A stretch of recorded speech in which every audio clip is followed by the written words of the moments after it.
Allô, allô à toi, chers parents. Oui, je suis Jessica Rousseau, éducatrice spécialisée et coach parental. Donc, j'accompagne des parents comme toi qui veulent régler des problèmes de comportement ou encore de sommeil avec leurs tout petits et leurs plus grands. Donc, si tu écoutes cet audio présentement, c'est que ça t'a interpellé, hein, puis que probablement que tu vis un défi relié au sommeil de ton enfant. Donc, peut-être qu'en ce moment, il se réveille plusieurs fois par nuit ou encore qu'il a du mal à s'endormir le soir ou peut-être les deux. Il a du mal à s'endormir le soir et en plus, il se réveille fréquemment la nuit. Donc, pour moi, l'objectif dans cet audio, c'est un petit peu de venir nuancer et dédramatiser certaines croyances ou du moins certaines choses relatives au sommeil. D'abord, de la naissance jusqu'à à peu près 2-3 ans, c'est vraiment normal que le sommeil de ton enfant connaisse des hauts et des bas. Et peut-être que tu as déjà entendu parler des fameuses régressions du sommeil. Peut-être que tu en as entendu parler, mais tu ne sais pas exactement c'est quoi. Et si c'est tout nouveau pour toi, eh bien, je te présente un petit topo, simplement pour que tu comprennes, grosso modo, de quoi on parle quand on parle des régressions du sommeil. Donc, une régression du sommeil, c'est quoi en fait? En fait, c'est qu'il va y avoir différentes périodes dans le développement de ton enfant, différentes périodes qui sont normales et qui vont amener l'enfant à régresser. C'est-à-dire que tout allait assez bien, hein, selon où il était rendu dans son sommeil, qu'il ait 7 mois, qu'il ait 12 mois ou qu'il ait 2 ans. Tout allait plutôt bien quand tout à coup, sans raison évidente, là, il n'y a plus rien qui fonctionne. Et là, ça dure quelques temps. On se dit, coudon, on dirait qu'il n'y a pas vraiment d'éléments déclencheurs. On a la même routine. Tout est comme avant. Puis pourtant, il n'y a plus rien qui fonctionne. C'est à ce moment-là qu'on peut commencer à penser à, c'est peut-être une petite régression du sommeil qui, la plupart du temps, est normale chez l'enfant. Et donc, en fait, ce qui arrive dans la régression du sommeil, c'est que notre enfant recule un petit peu sur les acquis qu'il avait et va devoir un petit peu réapprendre à s'apaiser ou reprendre certaines bonnes habitudes pour pouvoir à nouveau s'endormir comme avant que tout semble aller de travers. Il faut savoir que de la naissance jusqu'à à peu près 2-3 ans, il y a plusieurs régressions de sommeil connues qu'on va observer chez la plupart des enfants. Il y en a certaines qui passent un peu plus inaperçues, puis il y en a d'autres que quand on se remémore, nos enfants, quand ils étaient plus petits, on se dit « Ah oui, je me souviens, effectivement, c'était une période plus difficile à cet âge-là ». Donc, on va en regarder quelques-unes ensemble, mais d'abord, il faut savoir qu'il y a souvent 3 raisons qui sont à la source des régressions du sommeil. La première raison, qui, si vous y pensez bien, est tout à fait logique, c'est tout ce qui est en lien avec les petites maladies, ou les petits virus. Donc, tout allait bien. Tout d'un coup, notre enfant, par exemple, a une otite et là, du mal à s'endormir, a de la douleur. Et donc, comme parent, on va recommencer à l'assister davantage pour lui permettre de se calmer, trouver du réconfort, s'apaiser et réussir à s'endormir malgré peut-être son otite ou la douleur. Je vois souvent en coaching des parents qui vont me dire, par exemple, « Ah, ben là, tout allait vraiment bien. Et puis là, il y a quelques mois, l'enfant a fait une pneumonie, par exemple, et là, on a dû vraiment l'aider à s'endormir, se coucher avec lui. Et là, la pneumonie est passée depuis déjà plusieurs mois. Puis pourtant, depuis ce moment-là, il n'y a plus rien qui fonctionne. On n'arrive plus à sortir de la chambre. » Eh bien, c'est une régression du sommeil qui est en lien avec une maladie que l'enfant a vécue. Et donc, on a dû lui fournir plus d'assistance. L'enfant, on a modifié ses habitudes qui étaient associées au sommeil. Et même si la maladie est partie, l'enfant, lui, il a encore besoin de ces habitudes-là pour s'endormir. Donc, il a en quelque sorte besoin de réapprendre de bonnes habitudes pour pouvoir à nouveau s'endormir seul, ou du moins au même stade, disons, qu'il était auparavant. Donc, des petites régressions du sommeil qui sont associées à des maladies. Deuxième source de régression du sommeil, c'est tout ce qui est en lien avec les changements vécus dans la vie de l'enfant. Donc, on va penser par exemple, tiens, tout d'un coup, l'enfant intègre sa première garderie ou encore intègre une nouvelle garderie suite à un départ, un changement, etc. Ça pourrait être aussi un simple roulement de personnel. On pense par exemple aux vacances d'été. Eh bien, à ce moment-là, souvent, il y a plus de roulement. Il y a certains enfants qui vont en être affectés. Ça fait beaucoup de nouveautés, beaucoup de changements. Pensons aussi à un déménagement, changement de quartier, bien sûr des choses plus majeures comme la séparation des parents ou peut-être le départ d'un proche. Ça peut être tout simplement d'être allé passer une semaine, 2 semaines de vacances au camping, au chalet, en voyage et puis là, on revient, l'enfant a perdu ses marques, perdu ses points de repère, on dirait qu'il régresse au niveau du sommeil et il a besoin de reprendre des bonnes habitudes. Donc, la source s'agit en fait de s'imaginer qu'à partir du moment où l'enfant vit beaucoup de changements, eh bien, il a du mal à s'apaiser par lui-même. Donc, ce qu'il fait, c'est qu'inconsciemment, il recherche au moment du dodo sa figure d'attachement stable. Donc, à travers toute cette instabilité-là, ou du moins la nouveauté et les changements, il recherche quelque chose sur lequel il peut se fier pour s'apaiser au moment du dodo. La troisième source des régressions du sommeil, c'est tout ce qui est en lien avec le développement normal de l'enfant. Donc, notre enfant évolue sur le plan moteur, sur le plan langagier, par exemple, et tout ce changement-là à l'intérieur de son corps et de son cerveau peut également provoquer soit du mal à s'endormir le soir, soit encore plusieurs réveils nocturnes. Et donc, dans cette catégorie-là, il y a des âges bien connus, assez typiques qu'on va observer chez la grande majorité des enfants. Donc, quand on parle du nourrisson, autour de 3-4 mois, bien, le nourrisson va comme passer à un stade plus bébé.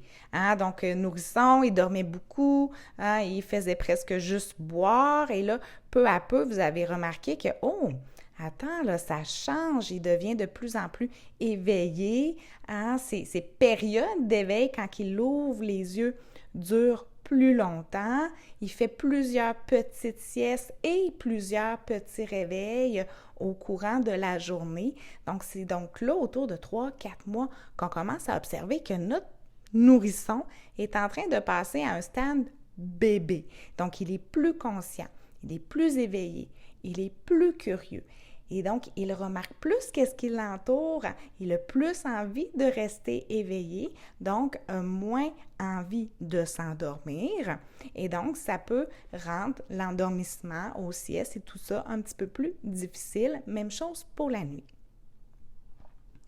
Autour d'à peu près 6 mois, on va connaître souvent une autre régression du sommeil parce que c'est là que sur le plan moteur, on va voir qu'il y a des changements plus significatifs là, chez notre enfant, chez notre bébé. Donc, peut-être qu'il va commencer à ramper, qu'il va essayer peut-être d'attraper des objets, se grimper, se tirer pour se mettre un peu debout. Donc, tout ce développement-là, cette nouveauté-là sur le plan moteur, ça l'amène à vivre beaucoup de changements dans son corps et dans son cerveau. Et quand ça bouillonne par en dedans, quand ça évolue, que le corps travaille fort, que le cerveau travaille fort, ça peut également provoquer des réveils nocturnes qui sont plus nombreux et totalement normaux. Par la suite, autour de 7, 8, 9 mois, c'est la première phase de l'angoisse de séparation. Et ça, je pense qu'on va tous s'en rappeler. C'est souvent le moment aussi où notre enfant va aller à la garderie à peu près là, pour les premières fois. Mais au niveau du sommeil, ça se manifeste, ça s'observe aussi, l'angoisse de séparation. Donc, c'est donc là qu'on va voir l'enfant que quand on s'éloigne, quand on veut le quitter, quand il nous perd de vue, qu'il va se mettre à pleurer, qu'il va devenir insécure. Donc, nécessairement, quand on tente de le mettre au lit et de quitter la chambre, bien, il ne faut pas se surprendre que l'enfant vive de l'insécurité et ait du mal, donc, à s'endormir en se séparant de nous. Ensuite, Autour de 12 mois à peu près, mais encore une fois, il y a de l'évolution. Notre enfant sur le plan moteur va peut-être commencer à faire ses premiers pas. Au niveau du langage, va peut-être avoir un mot, deux mots, quelques petits mots, maman, papa, lait, dans son vocabulaire. Donc, encore une fois, c'est des changements dans son corps, des changements aussi au niveau de son cerveau et ça peut provoquer des réveils nocturnes. Une autre régression qu'on voit régulièrement, c'est l'étape à peu près autour de 18 mois. Donc, bien sûr, on dit à peu près autour de parce que c'est pas coulé dans le béton, mais c'est une fourchette. Là, hein. Autour de ça, bien, on va souvent voir la deuxième phase d'angoisse de séparation chez l'enfant.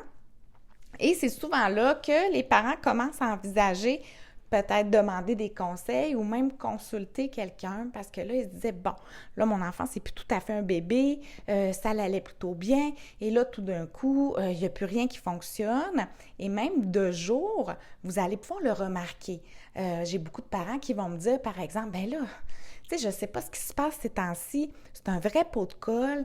Il est toujours après moi. Je peux même plus aller aux toilettes tranquille. Dès que je m'éloigne, c'est rendu qu'il pleure. S'il faut que je le laisse avec papa puis que j'aille faire une commission, et il pleure, c'est épouvantable. Il fait la crise. Je ne sais plus quoi faire. Je ne peux pas faire 5 pas sans qu'il s'accroche à mon pantalon. Donc, ben, autour d'à peu près 18 mois, c'est ça. Hein? C'est l'angoisse de séparation qui revient en force. Donc, nécessairement, au moment du dodo, l'enfant il va avoir du mal à se séparer de nous. Et puis, ça peut faire en sorte que, bon, des fois, on est tenté de se coucher avec lui, etc. Ce qui n'est pas une mauvaise chose en soi. Par contre, ben, comme on l'a dit un petit peu au début, hein, quand on a peut-être une pneumonie, une otite, tout ça, puis qu'on assiste davantage l'enfant, bien, on lui donne aussi des nouvelles habitudes. Donc, bien, par après, c'est de réapprendre de meilleures habitudes, en fait, pour qu'il puisse trouver son apaisement intérieur, pas avoir toujours besoin de ressources extérieures pour réussir à s'apaiser et s'endormir. Puis, une phase aussi, du moins une régression de sommeil qu'on voit souvent, c'est autour du 24 mois, 36 mois, donc en 2-3 ans, on parle du fameux Terrible 2 et c'est pas tout le monde qui va le vivre de la même façon, mais il faut savoir qu'à cet âge-là, l'enfant veut décider, veut s'affirmer.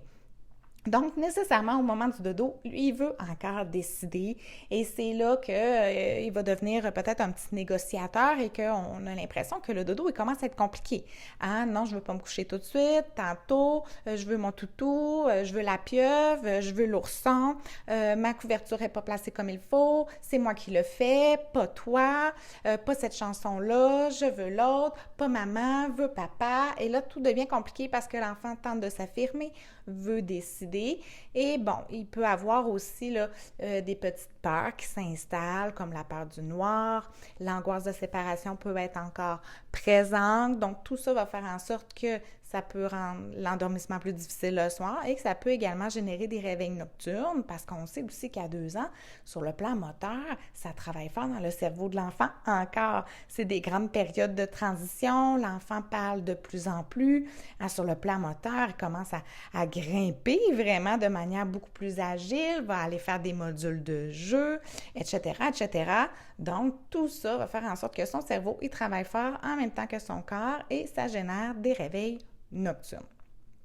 Donc, sachant ça, ce qui est important de retenir, c'est pas tous les détails, mais c'est de comprendre que vraiment, dans le développement de l'enfant, de la naissance jusqu'à peu près 2-3 ans, c'est normal d'avoir des hauts et des bas. Maintenant, qu'est-ce qu'on fait quand il y a un bas? Bien sûr, ça dépend de quel âge a votre enfant, hein, puis il faut s'ajuster. Mais c'est certain qu'il y a toujours des petites choses à faire pour aider votre enfant à mieux traverser cette période-là. Donc, on ne peut pas effacer totalement la période qu'il traverse parce que ça fait partie d'un développement normal chez l'enfant. Par exemple, il y a des petites choses qu'on peut faire pour l'aider, pour le sécuriser. Donc, si on pense, par exemple, à la fameuse angoisse de séparation, quand l'enfant il a 7-8 mois ou encore quand ça revient vers 18 mois, le jour déjà, on pourrait commencer à travailler cette peur-là un petit peu avec lui. Donc, par exemple, chez le bébé de 7-8 mois, c'est là qu'on va commencer à faire des petits jeux de coucou, de cache-cache pour que tranquillement l'enfant comprenne que quand il ne voit pas quelque chose, un objet qui est caché sous une couverture ou encore papa, maman cachés derrière leurs mains, finalement, il est encore là. L'objet existe encore ou papa, maman existe encore, même si je le voyais plus. Donc, c'est des petits jeux simples qui vont aider l'enfant, justement, au moment du dodo, à se sécuriser puis à comprendre tranquillement qu'on ne disparaît pas quand il ne nous voit plus. Même chose autour de 18 mois, donc on peut encore pratiquer des cachettes, jouer à la cachette dans la maison, par exemple, ou avec un parent, pratiquer des petites sorties. Donc, si par exemple l'enfant réagit beaucoup au départ de papa, maman pourrait rester à la maison avec le tout petit et planifier des petites séparations. Donc, papa va faire une petite marche dans le quartier, 5 minutes, et revient. Donc, on montre à l'enfant que, tu vois, papa revient toujours. Un petit peu plus tard, on pourrait dire, OK, papa va aller faire une commission, 15 minutes, 20 minutes, 30 minutes. Papa revient. Bien sûr, on laisse l'enfant avec une personne de confiance qui va pouvoir le rassurer si l'enfant pleure, lui parler, l'accompagner dans ses peurs et renforcer le fait que, tu vois, papa est revenu. Donc, avec des petits jeux comme ça, très simples, de jour, quand l'enfant est en forme, on peut déjà l'aider à traverser cette période-là plus facilement. Maintenant, sachant tout ça, votre enfant a, disons, 2 ans et plus. Donc, 2 ans, 3 ans, 4 ans, 5 ans. Et vous avez envie quand même que cette période-là passe, parce qu'il pourrait y avoir d'autres facteurs, bien sûr, qui font en sorte que c'est difficile en ce moment, le dodo. Et là, c'est le genre de choses qu'on regarde en privé, parce que là, ce qui se passe le jour, vos routines, vos approches, vos interventions, tout ça peut affecter l'endormissement de l'enfant, mais aussi toutes vos interventions. De quelle façon, en ce moment, j'interviens? Qu'est-ce que j'ai mis en place pour que ça fonctionne le mieux possible? Et nécessairement, moi, ce que je vois en coaching, c'est des parents avec plein de bonne volonté, mais qui, malgré eux, favorisent que l'endormissement continue à être difficile parce que, on prend les moyens qui sont à notre portée, on teste des choses et c'est totalement correct de faire des essais-erreurs. Puis, pour certaines personnes, ça va fonctionner. Mais pour un enfant que peut-être que l'anxiété de séparation est plus forte ou peut-être qu'il y a des habitudes moins saines pour lui qui sont vraiment plus ancrées, des peurs, toutes sortes de choses, ça peut faire en sorte que l'endormissement autonome il devienne pas mal plus difficile. Et là, on parle d'endormissement autonome. C'est quoi ça, en fait? C'est simple. En fait, on ne parle pas d'endormissement autonome tant que votre enfant a absolument besoin de ressources extérieures pour pouvoir s'endormir. Donc, l'enfant, il a associé certaines choses à sa capacité de dormir seul. OK?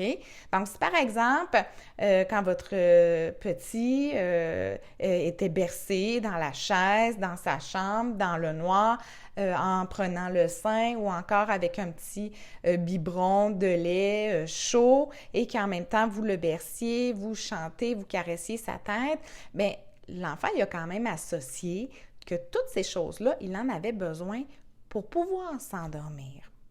Donc, naturellement, normalement, quand l'enfant grandit, ces petites ressources-là, on les diminue peu à peu, puis ça paraît pas trop, puis l'enfant, finalement, il s'en détache, puis il réussit à s'endormir par lui-même. Mais pour certains enfants, il y a plusieurs sortes d'associations qu'il a pu faire qui rendent l'endormissement difficile et il est convaincu qu'il a besoin de tout ça pour pouvoir s'endormir absolument. Comme par exemple, si on a pris l'habitude de toujours se coucher avec lui jusqu'à ce qu'il s'endorme, ça se peut que l'enfant ait associé tout simplement qu'il a absolument besoin de cette ressource-là, donc son parent, pour s'endormir absolument. Puis nécessairement, si ça fait partie de ses habitudes, la nuit, quand il va se réveiller puis que son parent ne sera pas là, il va chercher à retrouver son parent pour se réendormir de la même manière qu'il s'était endormi le soir.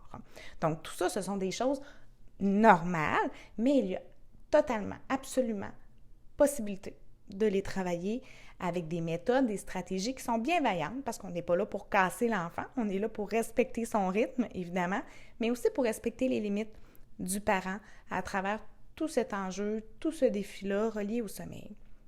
Donc, il y a plusieurs façons de faire. Je pense entre autres à la méthode souvent que je propose aux parents, que j'appelle la méthode de l'escalier. J'ai aussi ce que j'appelle la méthode des glissements ou encore la méthode de la promesse. Donc, ce sont tous en fait des mesures, des petits plans d'intervention, des plans de match qu'on se met en place ensemble pour pouvoir vraiment progresser au niveau du sommeil, puis viser effectivement un endormissement autonome à partir du moment où l'enfant il a plus ou moins 2 ans.